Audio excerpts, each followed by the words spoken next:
"I'm cutting you out of the will," she said, loud enough to silence every clink of glass around the long oak table. She smiled like she was delivering the punchline of a joke no one else was in on. I didn't flinch, just reached for my wine. I let the pause settle, thick and awkward, before I said calmly, "That doesn't matter anymore, Mom, because I already took everything that mattered."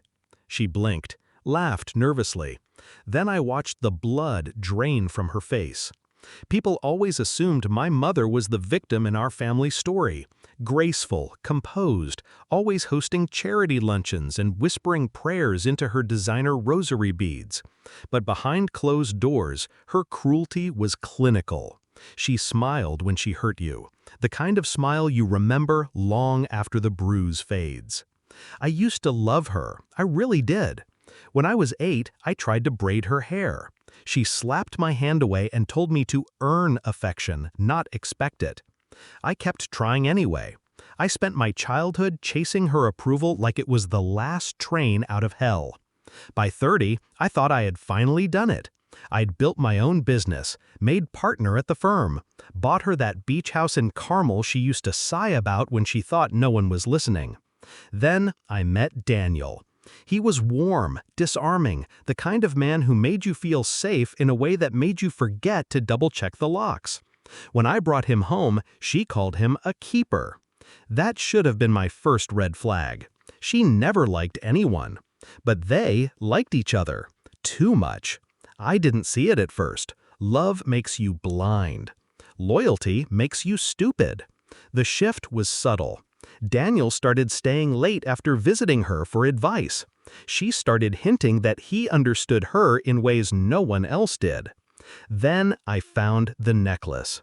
It was a delicate gold chain, my father's, one she'd promised she'd never take off. I saw it on her nightstand when I stopped by unannounced, alongside cufflinks I bought for Daniel. They didn't even bother to hide it. That's what broke me. Not the affair, but the arrogance.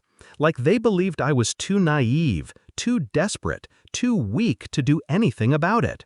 They were right, for about 6 days. I didn't scream, didn't cry. I made a spreadsheet. Every asset she owned, every account I had access to, every legal loophole I could exploit without tipping her off.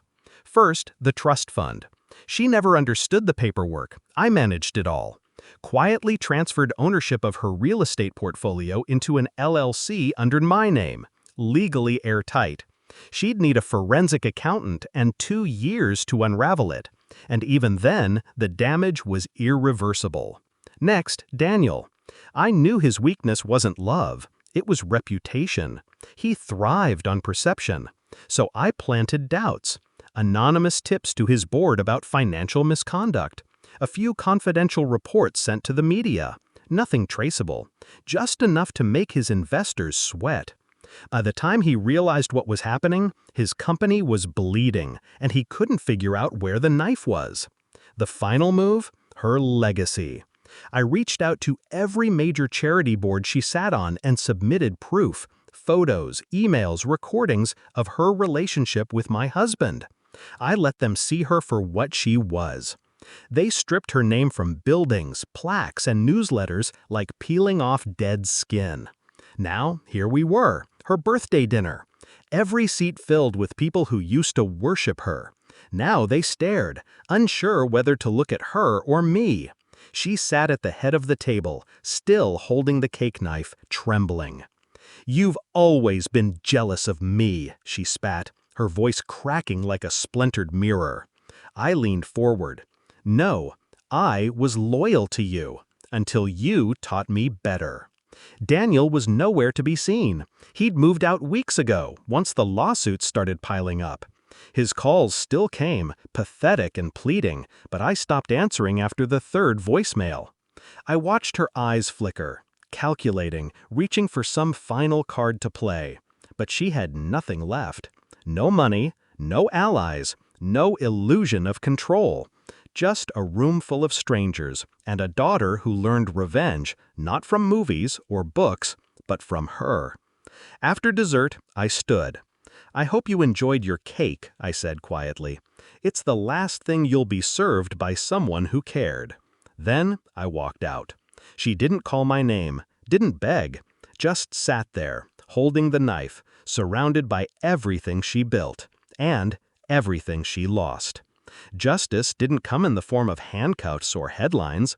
It came in silence, in power reclaimed, in the knowledge that I didn't destroy her, I simply let her fall by her own hand. She taught me how to cut people down.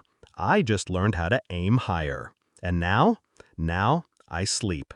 Not because I won, but because she finally lost.